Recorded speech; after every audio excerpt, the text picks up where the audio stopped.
Bienvenue dans notre méditation « Sa grâce nous suffit » qui a pour titre « Désir céleste ». La grâce de Dieu, source de salut pour tous les hommes, a été manifestée. Elle nous enseigne à renoncer à l'impiété, au désir de ce monde et à vivre dans le siècle présent d'une manière sensée, juste et pieuse, en attendant la bienheureuse espérance et la manifestation de la gloire de notre grand Dieu et Sauveur, le Christ Jésus.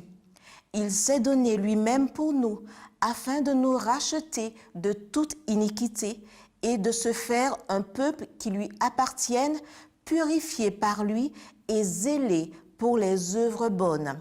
Tite 2, versets 11 à 14.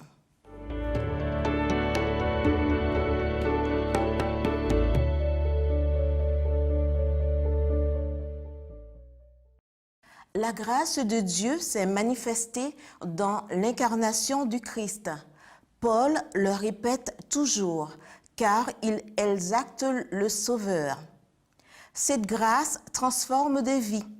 La victoire n'est possible que si l'on se réfugie dans la grâce du Christ. L'apôtre soulève les pour et les contre. Se vider afin de se remplir, mourir pour vivre. Renoncer à l'impiété et au désir du monde signifie abandonner tout ce que nous ne pouvons pas dire à Dieu et que nous ne pourrons pas emmener au ciel. Mais il ne suffit pas de renoncer. Nous devons vivre sobrement, justement et pieusement, c'est-à-dire de manière sensée, responsable, à la lumière de la parole, sans prétention et de manière authentique. C'est pour le Christ incarné qui est déjà venu et pour le Christ qui revient bientôt. C'est à cause de ce qui s'est passé sur la croix que la grâce nous est offerte. C'est à travers celui qui viendra sur les nuées que la gloire nous sera accordée. Il s'est donné pour nous. Nous avons attendu et nous nous sommes précipités. Notre destin ne se résume pas à des restes dans un cimetière, mais à la vie au paradis. Ellen White a dit que les gens pouvaient être jugés pour leurs désirs.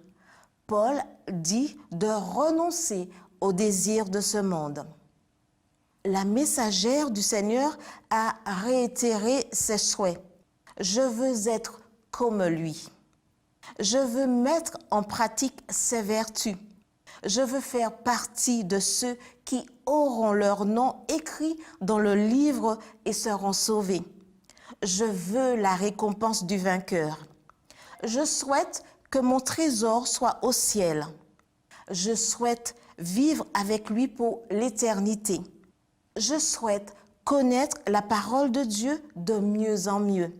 Je souhaite avoir un foyer avec les bienheureux et je veux que vous y ayez un foyer. Dans ces dernières années, Ellen White jouait encore un rôle actif dans la préparation des livres.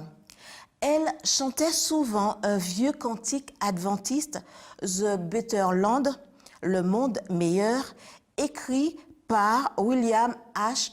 Hyde, qui en a composé les paroles après avoir entendu Hélène décrire une vision qu'elle avait reçue au printemps 1845.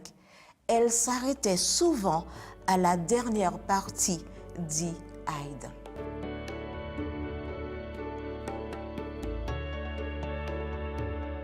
Nous y serons. Très bientôt, nous y serons. Nous rejoindrons les saints et les bienheureux. Nous aurons la palme, la robe, la couronne.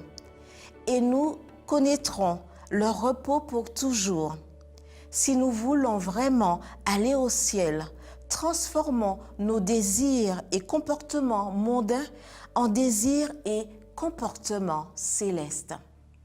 Amen.